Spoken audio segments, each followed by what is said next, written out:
Hermanos, agradecemos al Señor por el privilegio de compartir nuestro tema de Instituto Bíblico. Estamos ahora ya en la hora 7 de neumatología, la oración en el Espíritu y la imposición de manos. Son dos temas que están basados en algunas porciones de la palabra de Dios y queremos analizar su contexto temático. En nuestro material dice allí, el primer tema es la oración en el Espíritu. Y tenemos como inciso A un contexto temático de la oración, no la oración en el Espíritu, sino la oración en general, que es el contexto que da tema a lo que hoy queremos tocar. Punto 1, Éxodo 32:11. Entonces Moisés oró en presencia de Jehová su Dios y dijo: Oh Jehová, ¿por qué se encenderá tu furor contra tu pueblo, que tú sacaste de la tierra de Egipto con poder y mano fuerte? Entonces vemos ahí claramente que la oración es parte importante en el pueblo de Dios. Punto 2, Deuteronomio 3:24. Señor Jehová, tú has comenzado a mostrar a tu siervo tu grandeza y tu mano poderosa. Porque ¿qué Dios hay en el cielo y en la tierra que haga obras y proezas como las tuyas? Entonces en nuestra oración reconocemos a Dios como incomparable.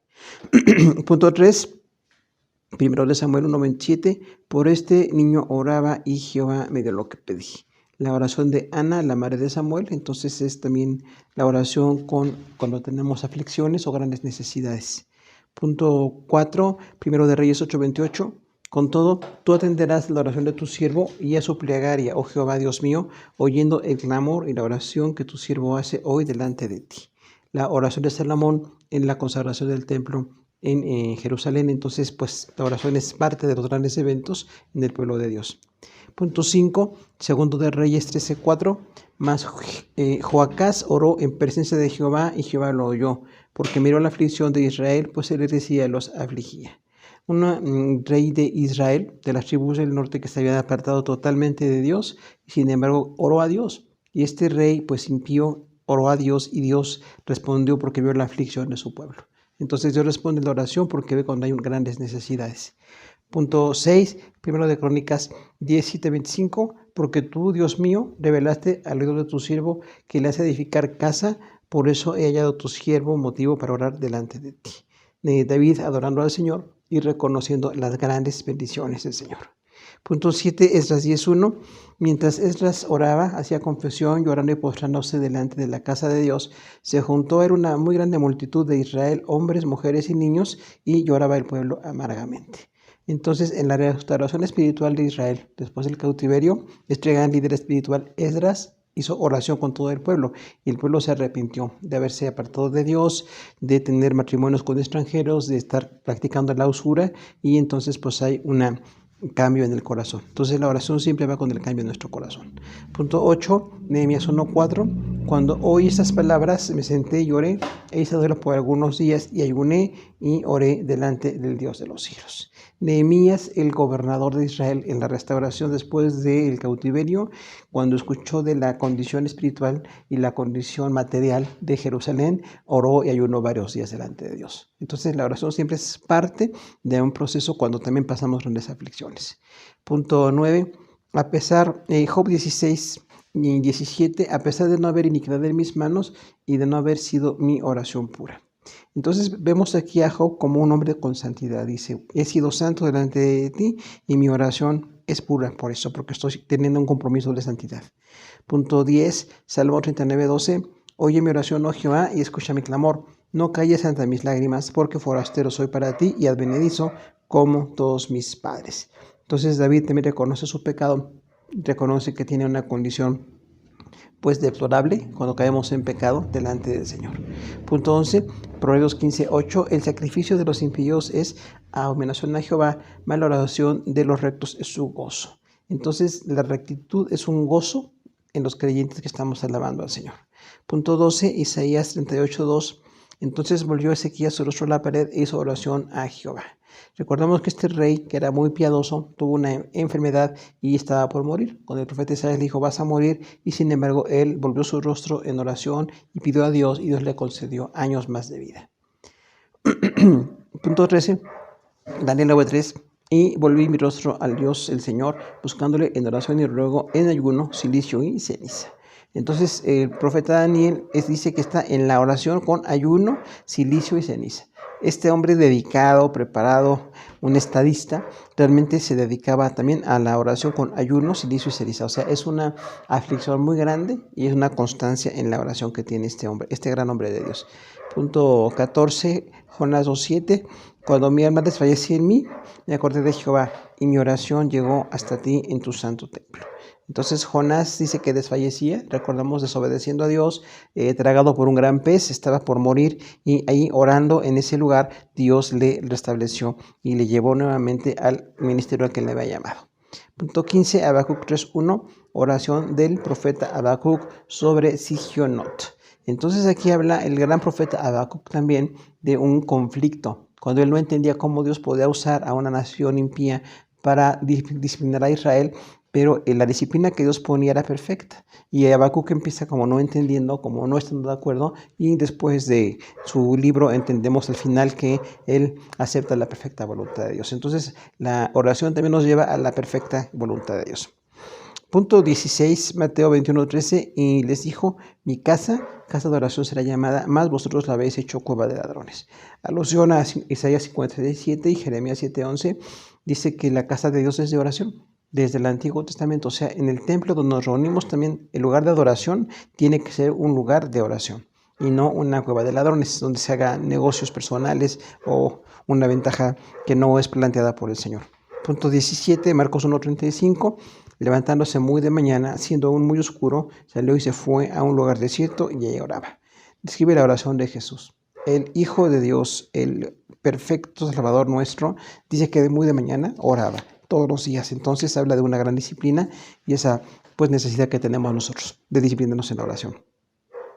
Punto 18, Lucas 1:13, pero el ángel le dijo a Zacarías, no temas, porque tu oración ha sido oída, y tu mujer Elizabeth te dará a luz un hijo y llamarás su nombre Juan.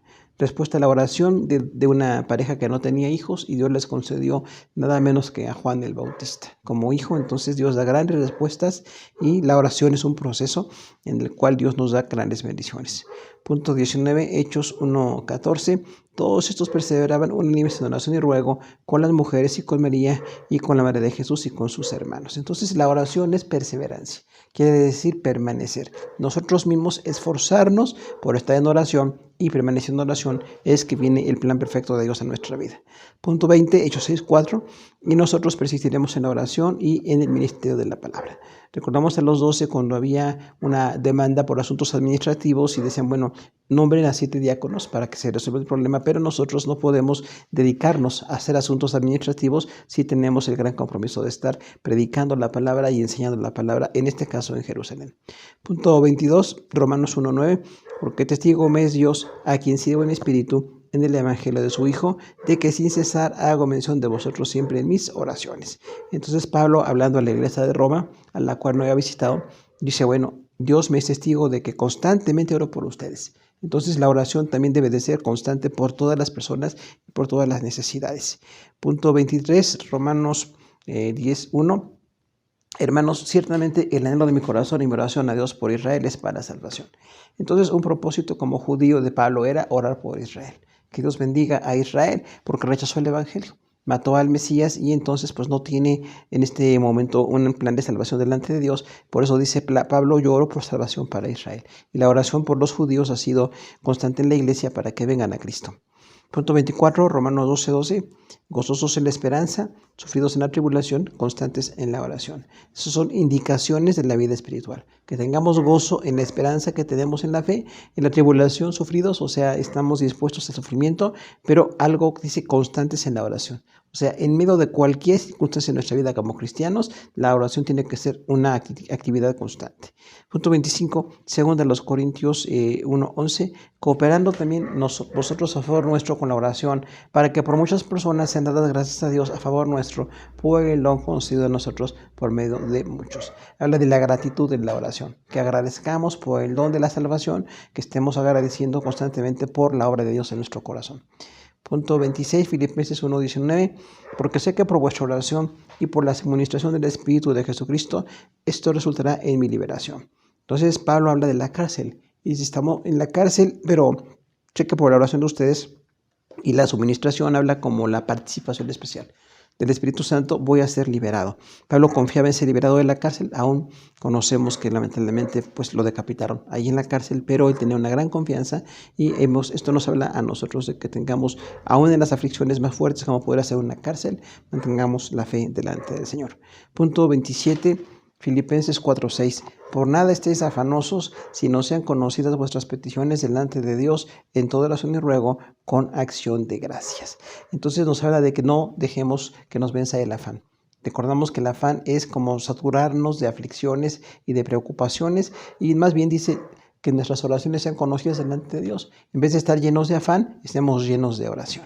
Punto 28, Colosenses 4:2, perseverad en la oración, velando en ella con acción de gracias. Un consejo del apóstol Pablo a los colosenses: perseverancia. Otra vez, perseveren en la oración, sigan orando. Es una indicación constante para la iglesia. Punto 29, primera a los Tesalonicenses 3:10, orando de noche y de día con gran insistencia para que veamos vuestro rostro y completemos lo que falte a vuestra fe.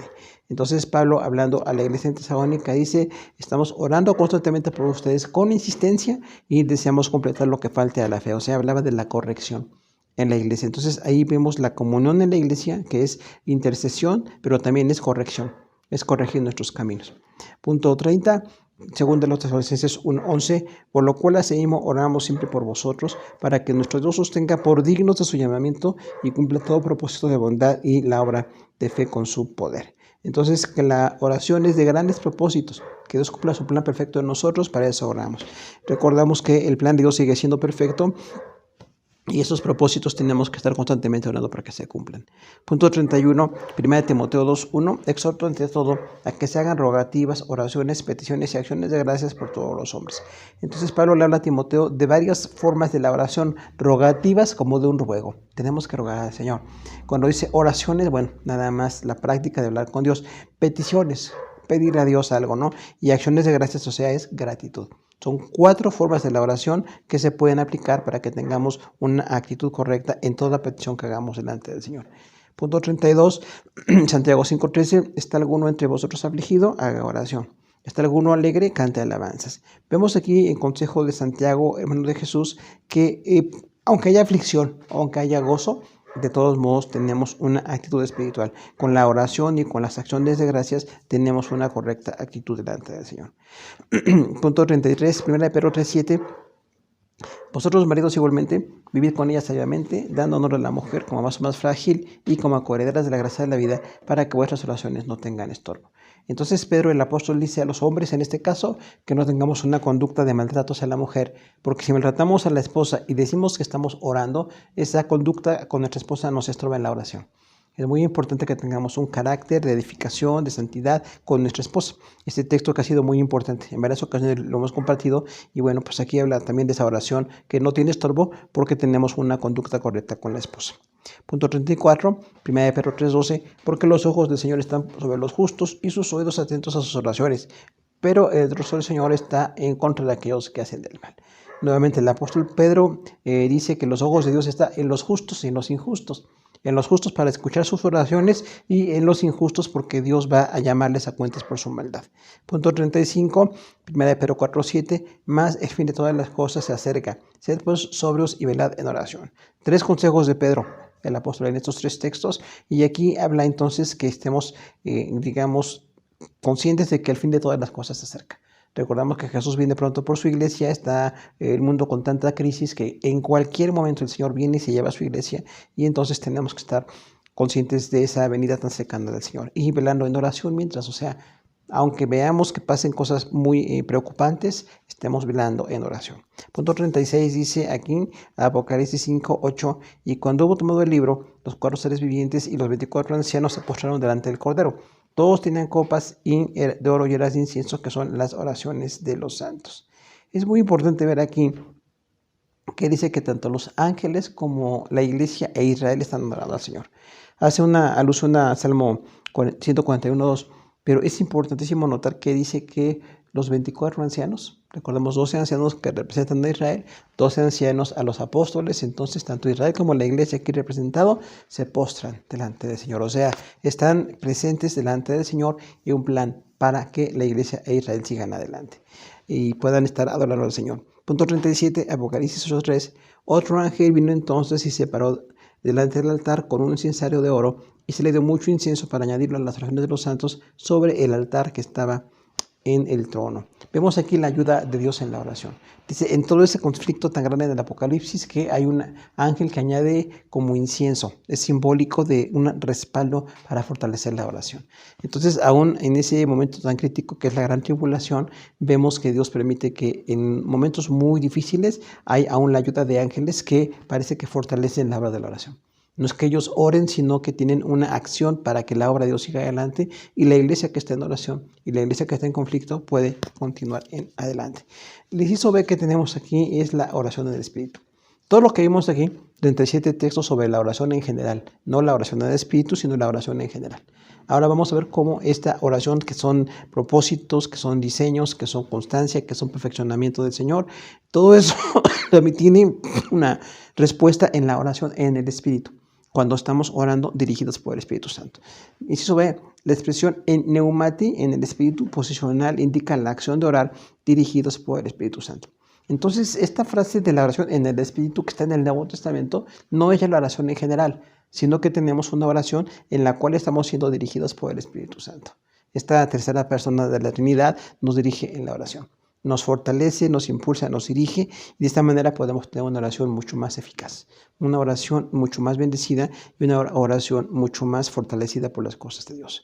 Punto 1 tenemos aquí, Hechos 2:4, y fueron todos llenos del Espíritu Santo y comenzaron a hablar en otras lenguas según el Espíritu les daba que hablase. Tenemos aquí una división gramatical.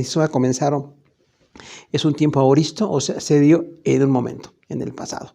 Y sobre hablar, participio se mantiene fluyendo, o sea, dice, comenzaban a hablar en un momento histórico, pero eso fue un evento que se mantuvo durante un tiempo. Cuando la iglesia la primera vez habló en lenguas, recordamos en Hechos 2, para dar testimonio a 17 naciones de judíos que estaban ahí para escuchar el evangelio. Fue un caso único. Posteriormente la iglesia ya no da un mensaje como para evangelizar, sino que la oración en el Espíritu tiene la finalidad de fortalecernos en la oración, de fortalecernos en la obra del Señor. Punto 2, Romanos 8, 26 y 27, y de igual manera el Espíritu nos ayuda en nuestra debilidad, pues que hemos de pedir como conviene, no lo sabemos, pero el Espíritu mismo intercede por nosotros con gemidos indecibles, más el que escudriña los corazones sabe cuál es la intención del Espíritu, porque conforme a la voluntad de Dios intercede por los santos. Entonces dice aquí claramente que el Espíritu Santo conoce nuestra debilidad, conoce que a veces desfallecemos, que estamos debilitados, que estamos afligidos, pero nos fortalece para que estemos en la oración. Por eso decimos, la oración en el Espíritu es específicamente para estos casos. Cuando pedimos que el Espíritu Santo nos fortalezca para que podamos prevalecer en oración.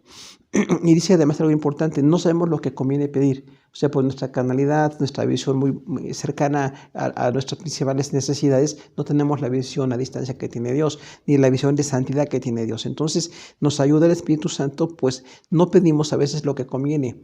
Necesitamos pedir lo que conviene, o sea, lo que es el plan de Dios. No lo conocemos porque estamos en la carnalidad, pero el Espíritu intercede por nosotros, dice, con gemidos indecibles. O sea, tanto Jesús intercede por nosotros en algunos contextos y aquí dice que el Espíritu también intercede por nosotros. Dos personas de la Trinidad están intercediendo por nosotros. Se pide por nosotros para que sigamos adelante. Y dice que además, como escudriña los corazones, se ve cuál es la intención del Espíritu, porque intercede de acuerdo a la perfecta voluntad de Dios. Así como en nuestro espíritu nosotros conocemos lo que hay. El ser humano conoce su espíritu y su alma, lo que hay dentro de, que puede ser bueno, conversión, bendición, o puede ser pecado y perversidad. Dice, bueno, así como nosotros nos conocemos interiormente, el Espíritu Santo nos conoce.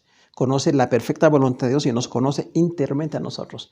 Y por eso puede orar de una manera totalmente, perfecta, correcta y muy adecuada. Vamos a ver allí algunos versículos que están allí, como para corregir en gramática. El inciso A dice, nos ayuda en nuestra debilidad.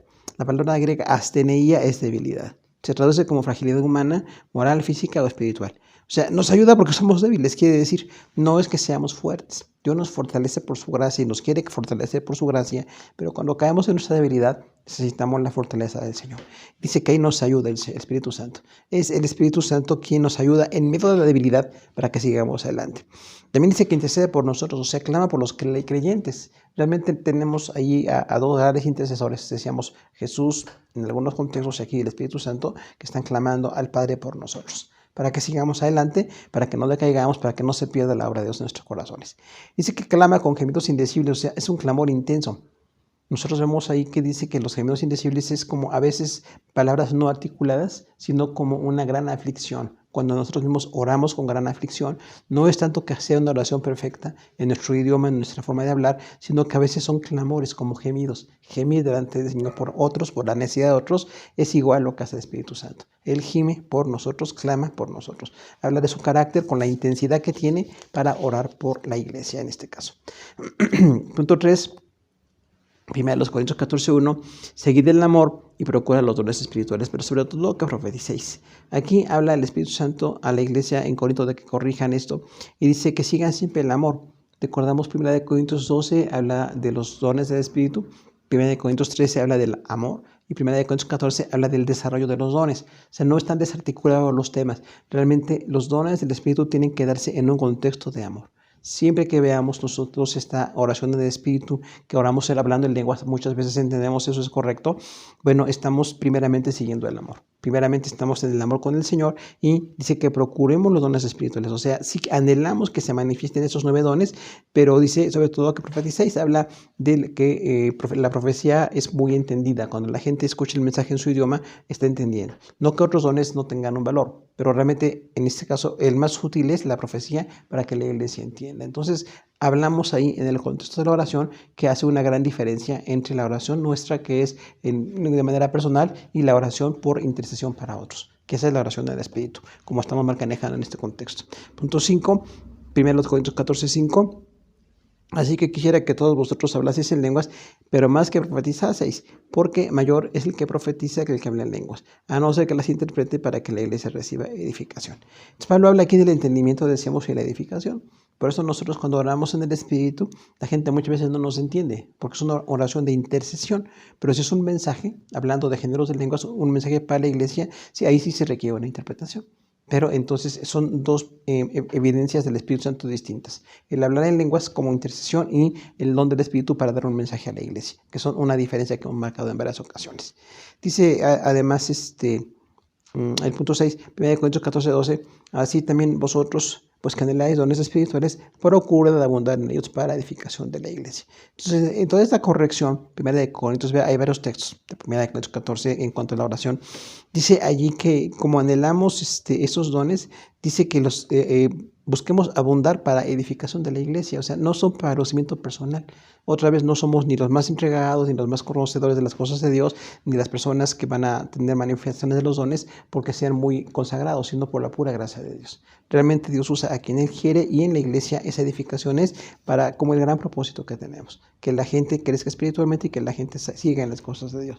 Punto 7, 1 Corintios 14:14, porque si yo oro en lengua desconocida, mi espíritu ora, pero mi entendimiento queda sin fruto. Entonces aquí habla exactamente de la oración del Espíritu. Si yo oro de manera personal para que reciba una edificación personal o una necesidad que tengo, no estoy edificando a los demás, realmente me estoy edificando yo. Entonces es muy importante que aprendamos a que al interceder en la iglesia no sea por nosotros, no sea de manera egoísta, sino que sea para edificación. Y otra vez, los dones no son lucimiento, no es que seamos más espirituales ni para que tengamos algo como que la gente piense que somos muy especiales, sino para que Dios edifique a su iglesia. De manera que interceder en el Espíritu, orar en lenguas es para edificación de la iglesia. Punto 8, 1 Corintios 14:21, en la ley está escrito: en otras lenguas y con otros labios hablará este pueblo, y ni aún así me oirán, dice el Señor. Es una profecía dada en Isaías 28, 11 y 12, pero dice claramente ahí que Dios hablará en lengua desconocida, porque alaba a ir diciendo, les he dado profetas, les he mandado mensajeros desde Moisés, grandes mensajeros, y a los mensajeros muy grandes en su idioma, en hebreo, no le entienden, no quieren escucharlos. Entonces les voy a hablar en lengua desconocida. Ella habla de una profecía de la recurrencia, o sea, como dándoles a entender que iba a Dios a hablarles de manera que no entendiera nada, pero también habla de las lenguas que en la iglesia edifican porque no entendemos el idioma, pero sí nos va a edificar y va a ser parte del propósito de Dios para nosotros. Entonces dice ahí claramente que lo hace Dios para que la iglesia sea edificada. Punto 9, 1 Corintios 14:27, si alguno habla en lenguas extrañas, esto sea por 2, lo más 3 y por turno y uno interprete. O sea, este es el orden muy importante que debe haber en la iglesia. Podemos orar en espíritu todos, o interceder por espíritu todos, sin interrumpir la oración. sin interrumpir el culto, sin interrumpir la predicación, pero sí es muy importante también que tengamos turnos y un orden, porque no es de que en la iglesia tengamos muchas personas que manifiestan las lenguas en este caso, sino que dice sea máximo 2 o 3 personas, fíjese. O sea, en una iglesia 2 o 3 personas para que limitemos esto y no se haga como una pérdida de tiempo en cuanto a otras necesidades de la iglesia. Entonces, aunque los dones son maravillosos, son del Espíritu, son milagrosos para nosotros, sobrenaturales, tienen una limitación. No es para como que se desplace a otros ministerios o se desplacen a otras autoridades. Realmente esta oración por turnos y que alguien interprete, dice, ¿no? Entonces, no que haya lenguas por todos lados e interpretaciones por todos lados, porque a algunos contextos de iglesia pasa eso, que hay mucho desorden cuando muchos hablan en lenguas o no se da el lugar a otras partes del culto. Las lenguas no se edifican, pero tienen un límite de tiempo y un límite de personas, según ese texto, que es muy importante. Punto 10, 1 Corintios 14, 28. Si no hay intérprete, cae en la iglesia y hable para sí mismo y para Dios. Entonces habla de una otra instrucción más en la oración. Dice, si alguien habla, en este caso, en un mensaje, en el Espíritu Santo da un mensaje en lenguas y no hay quien interprete, dice, entonces calle para que la iglesia no sea estorbada en esto. Porque llega a pasar que siendo un mensaje de Dios para la iglesia, como vemos ahí, que se dona géneros de lenguas, se requiere una interpretación. Entonces no nada más hablar en lenguas como para algo espiritual o para algo muy notorio, sino para edificación siempre de la iglesia, en este caso.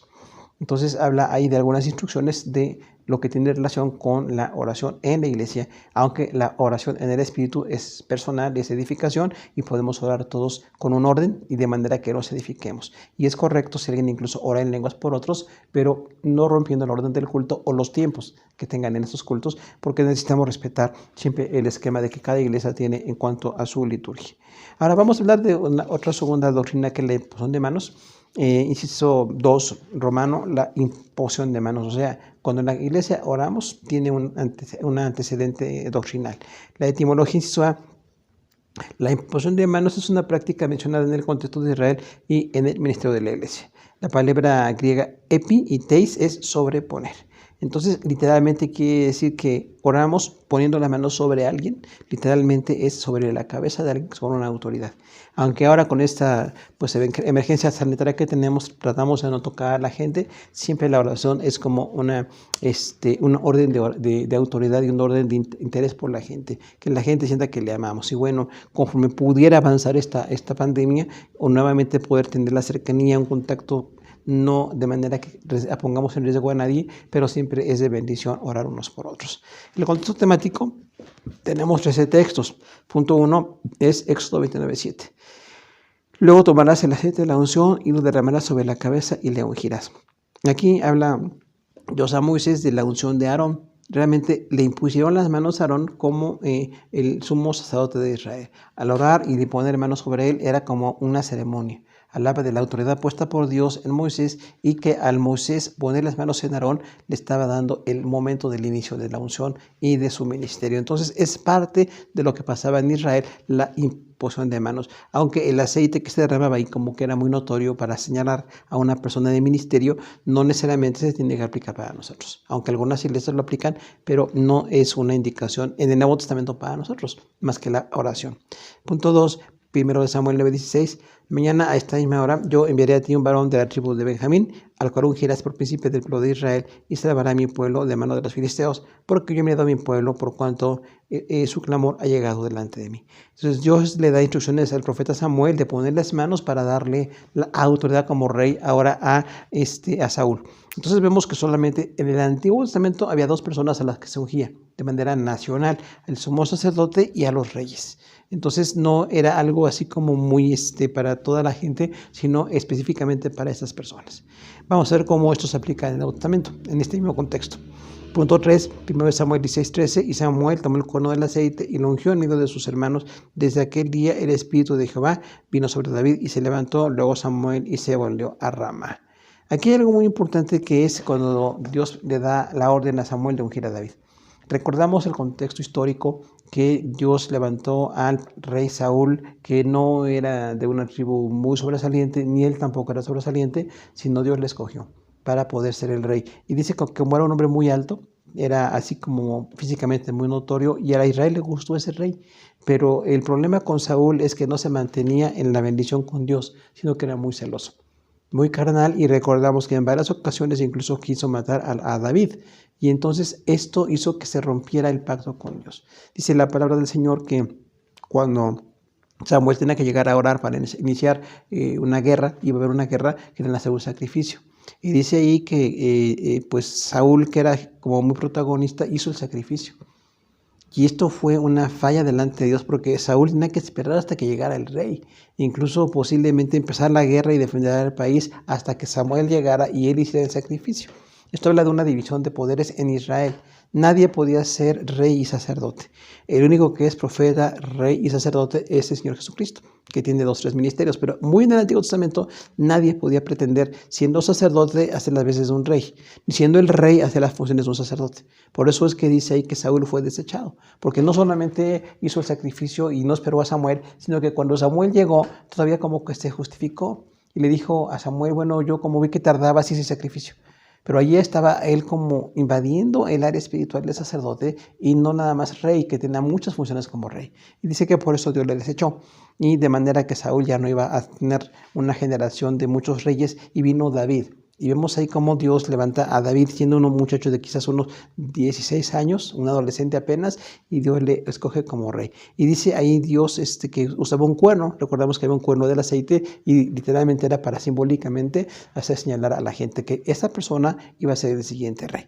Esto fue muy sorprendente porque David no era un guerrero destacado en ese momento, ni era así como un político que hubiera dedicado a la política, sino que sencillamente había matado al gigante Goliat, pero Dios le dio a David la bendición de ser rey y esa unción venía entonces ahí. Y viene la imposición de manos. Pusieron manos sobre David para ponerlo como rey. Punto 4 dice, segundo Samuel 2:4, vinieron los varones de Judá y ungieron allá a David por rey sobre la casa de Judá. Perdón. Tenemos aquí entonces que David no empezó el reinado de manera uniforme, sino que cuando le ungieron y después hubo todo el ataque de Saúl para matarlo, David tuvo que esperar varios años hasta ser el rey de las 12 tribus. Y dice entonces que cuando David ya vinieron los de Judá, o sea, los del sur, los de su tribu, vinieron para ungirlo como rey, porque ya sabían que lo había ungido Samuel, pero David no había sido ungido delante de todas las naciones, de toda la nación. Entonces dice que le ungieron allí y bueno, pues entonces en la casa de Judá, David tuvo ya el reconocimiento como rey y empezó a reinar con las 12 tribus. Algo importante dice 6.5, Primero Reyes 1:39, y tomando el sacerdote Sadoc el cuerno del aceite del tabernáculo, ungió a Salomón, y tocaron trompeta, y vino el pueblo y dijeron, viva el rey Salomón. Otro asunto de contexto histórico. Dice que cuando David ya era anciano, algo así como de 70 años, estaba muy debilitado, ya no tenía pues mucha conciencia de muchas cosas, no estaba poniendo a su sucesor, que dice que le había prometido a la madre de Salomón que iba a ser el rey. Este hombre. Y dice entonces que ya algunos hijos de David estaban pues pretendiendo ser los reyes y entonces, bueno, Sadoc es un sacerdote muy fiel en el tiempo de David, un hombre muy dedicado que no falló en lo espiritual y dice que entonces tomó el cuerno y ungió a Salomón como rey y dijeron, viva el rey Salomón. Porque iba a haber ahí una revuelta, iba a haber problemas entre los hijos de David, que de hecho los hubo, porque no había respeto por esta decisión de poner a Salomón como rey. Entonces vemos ahí que la unción se da a veces como un momento con conflicto político, con un conflicto social, y en medio de esto en Israel se daba eso de que la unción representaba a esas personas como profetas o como sacerdotes, y en este caso para el rey, que eran nada más muy pocas personas. Son 5 textos del Antiguo Testamento, pero tenemos otros más del Nuevo Testamento donde habla un poco de la unción y vemos cómo esto se daba también con imposición de manos. Tenemos en Mateo 19 del 13 al 15 que Jesús bendice a los niños. Dice versículo 13, entonces le fueron presentados unos niños para que pusiese las manos sobre ellos y orase, y los discípulos le reprendieron. Entonces dice que les pusiese las manos encima a los niños, que Jesús, este Salvador, pusiera las manos en los niños. Los padres de familia de estos pequeñitos tenían un reconocimiento por Jesús y querían que él orara por ellos. Era así nada más una oración por ellos para protección, para bendición de estos pequeñitos, pero dice que los discípulos les reprendieron. Los discípulos pensaron que no era importante orar por los niños, pero Jesús rompió los esquemas. Era importantísimo orar por los niños, porque de ellos es el reino de los cielos. Dice ahí versículo 14, Jesús les dijo, dejad a los niños venir a mí y no se lo impidáis, porque de los tales es el reino de los cielos. Qué importante notar, hermanos queridos, que el reino de los cielos, o sea, la salvación, en la vida eterna futura, ya está en este caso garantizada para los niños. ¿Por qué? Porque los niños tienen una fe totalmente ingenua, una fe abierta a las cosas de Dios y creen las cosas que le dicen. Entonces dice Jesús, no les impidan que se acerquen porque de ellos es el reino de los cielos.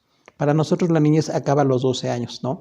Entonces, cuando alguien es menor de 12 años todavía es inocente, todavía no se le puede culpar de muchas cosas que tiene en su corazón, pero ya después de los 12 viene la adolescencia y la juventud y ya tenemos la conciencia y la responsabilidad personal ante de Dios.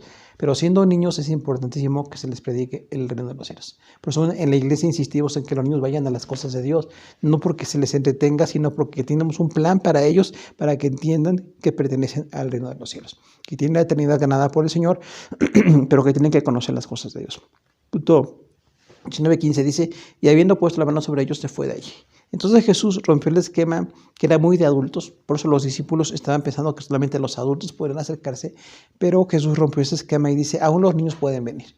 Qué importante que en la iglesia los niños sean parte de la reunión, parte de lo que hacemos, parte de lo que estamos pues recibiendo ministración del Señor para que nos formemos espiritualmente. Los niños son parte importante de la iglesia.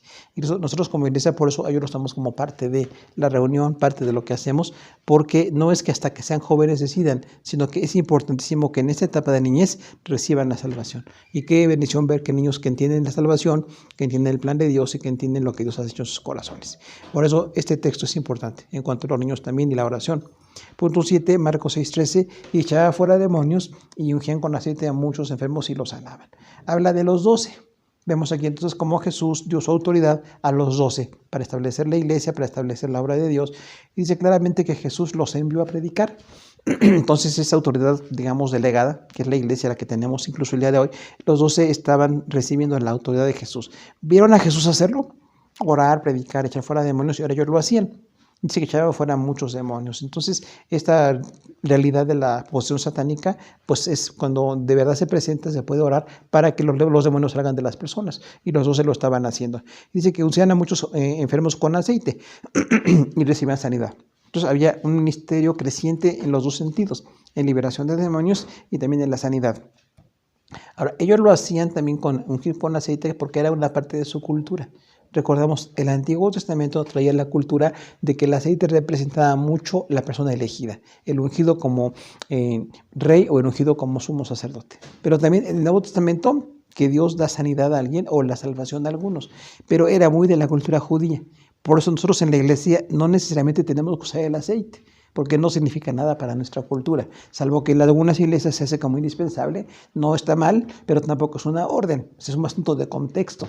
En ese contexto el aceite representaba esto. Es como si nosotros usáramos algo que nos hace sentir bien para, digamos, tener alguna recepción, como dice allí, cuando la gente llegaba a la casa, les ungían con aceite. Perdón, porque era una forma de atender a las personas, pero no es nuestra cultura. Realmente decimos por eso, si no tenemos aceite en la iglesia, no hay ningún problema. Y si alguna iglesia insiste en tener el aceite y hacer exactamente lo que hacen los judíos, es como una transliteración de lo que pasaba en el Nuevo Testamento, pero no es un contexto para nosotros. De manera que lo más correcto es no usar aceite, sino orar nada más por las personas. Pero esto habrá entonces en las iglesias alguna discusión respecto a ello, pero era una cuestión de contexto. Punto 8, Marcos 8:23-25, un ciego sanado en Betsaida. 8:23 dice, entonces tomando la mano del ciego, le sacó de la aldea y escupiendo sus ojos puso la mano encima y le preguntó si veía algo. En esta sanidad de un ciego en Betsaida tenemos varios puntos importantes. Uno de ellos es que Jesús usó de manera muy especial un evento que era como muy cultural. Dice que le preguntó si veía algo porque escupió en sus ojos. Usó saliva y la puso en sus ojos. Algunos en la cultura judía pensaban que la saliva tiene algunas propiedades, posiblemente de higiene. Imaginen en algún caso del desierto, de un lugar donde no había agua, y literalmente usaban la saliva para algunas cosas. No era algo común, pero llegaba a suceder. Y en el caso de Jesús, cuando dice que escupió en sus ojos, en este caso de Marcos, usó saliva para que tuviera la sanidad. Dice, le puso las manos y le preguntó si veía algo. 8:24 dice, él mirando dijo, veo a los hombres como árboles, pero los veo que andan. Entonces el ciego estaba recibiendo una sanidad parcial, no veía totalmente, veía como árboles, dice los hombres. Interesante porque era ciego, entonces él tenía solamente una percepción del exterior muy limitada. Pero tenemos ahí lo especial de que Jesús usó saliva, que nosotros no tenemos tampoco que coquearlo. Era una cuestión cultural en ese momento. Y también que la sanidad fue dándose poco a poco. Fue muy especial, porque hay ocasiones en que la gente no recibe la sanidad de inmediato, hasta tiempo después son sanados. Y cuando del momento son sanados, cuando se predica el Evangelio, es muy sorprendente, pero en este caso no fue de inmediato, tardó un poquito. 8:25, luego le puso otra vez la mano sobre los ojos y le hizo que mirase y fue restablecido y vio de lejos claramente a todos. Entonces este hombre fue totalmente sanado después de que Jesús usó saliva, que repetimos fue un caso único, que no hay que repetir en ningún contexto de iglesias, pero vemos cómo la sanidad se fue dando poco a poco. Entonces tenemos aquí algunas indicaciones en cuanto a la oración. No siempre tenemos que hacer la oración exactamente igual, porque nosotros tenemos una cultura, tenemos un contexto. Nosotros no hacemos como los judíos. Pasa que algunas iglesias parecen muy judías, como, literalmente como si fueran judíos, pero nosotros no tenemos que seguir eso, se llaman formas culturales, ¿recuerdan? Tenemos los principios, que es así como lo espiritual o lo determinante en la doctrina, pero la forma cultural es muy distinta. La forma cultural de los judíos era así como de que el aceite era muy representativo para ellos, pero nosotros entonces no tenemos que hacerlo siempre, pero sí tenemos que usar lo que sea culturalmente. Si vamos a hablar de misioneros, hay culturas donde la oración se acompaña con otras cosas, concentrarse en una forma, con tocar a la gente de una forma. Hay algunas indicaciones de acercamiento o de alejamiento con la gente y tenemos que seguirlo. Si vamos a las misiones a nivel mundial, bueno, pues tenemos que seguir esas formas culturales, pero no exactamente seguirlo como lo hacen los judíos. Ahora, el hecho de usar algunos implementos culturales, como en este caso de la saliva, tampoco es un orden. Para nosotros es un caso único que Jesús hizo y bueno, Él tiene toda la autoridad y todo el propósito. Pero no quiere decir que esta forma cultural la usemos nosotros en cualquier lugar. De igual manera, nosotros como mexicanos, o en la cultura en la que tenemos, las habitaciones, el tipo de ropa, el tipo de acercamiento, cómo hablamos con la gente, es algo muy específico. Pero no tendría que usarlo exactamente igual que nosotros en otras culturas. Y a veces en las iglesias copiamos la cultura. Traemos mucho como, por ejemplo, evangelizaron los Estados Unidos a México y hasta los coros de Estados Unidos en idioma inglés y mucho de la forma en que se hacen los cultos, cuando eso no era el propósito era el Evangelio. Aunque agradecemos siempre la obra de Dios, pero no tenía que ser exactamente con su cultura. Ahora la sanidad, que puede ser paulatina, tenemos entonces que ver aquí que Dios tiene una diversidad de acciones. No siempre es inmediata, no siempre tarda mucho. Puede ser como Dios disponga la sanidad. En este caso del hombre que tuvo una sanidad parcial y dijo, veo parte y luego no veo nada, bueno, fue un caso único y llega a pasar en la iglesia. Oremos por alguna persona y no sea totalmente sanado. No quiere decir ni que falta la fe, ni que estuvo mal hecha la obra. Dios nos dirige como Él quiere y el que sana es Dios. Entonces nada más nosotros tenemos que hacer la oración y bueno, si la gente sana de inmediato nos da mucho gozo, pero si la gente tarda en sanar, no tenemos que estar ahí cuestionando la situación, más bien le agradecemos a Dios. Cuando la gente nos llegue a decir tardé un tiempo después del culto, después de la oración y fui sanado, pues entonces es una bendición allí. Entonces la sanidad también no es un formato que siempre tiene que ser exactamente igual, sino que Dios tiene la autoridad para hacerlo como Él quiere y las formas culturales también. Repetimos mucho de lo que leemos de misiones, como en cada nación o en cada cultura tienen algunos formatos. Habría que respetarlos. Si nosotros vamos a otra cultura, tenemos que respetar esos formatos culturales para que la obra sea hecha. Punto 9. Marcos 10:18, y tomar de la mano serpientes, y si vienen cosa mortífera, no les hará daño. Sobre los enfermos pondrán las manos y sanarán. Son 3 señales de la iglesia, 3 señales permanentes en la iglesia. Cuando habla de tomar en las manos serpientes, habla de un accidente o una prueba en el ministerio cuando hay ese tipo de animales que son venenosos o peligrosos. No indica que busquemos a esas serpientes, porque hay algunos contextos de iglesia que hemos visto muy mal entendido esto, como que piensan que buscar a esos animales es feo o cosas así, pero no es la indicación. Más bien cuando en la obra, como pasó con Pablo en Hechos, que dice que una serpiente se le prendió de la mano, Pablo la sacudió en el fuego y no le pasó nada, no murió Pablo en ese momento, ni se hinchó ni nada. Entonces vemos que en el evangelismo, cuando hay animales venenosos y Dios nos libra de eso, es una grande bendición. Ahora, lamentablemente también hay hermanos que en el ministerio han sido mordidos por algún animal venenoso o han sido picados por animales ponzoñosos y han muerto. Pero eso no quiere decir que no haya fe ni nada de eso. Dios tiene un plan perfecto para cada uno.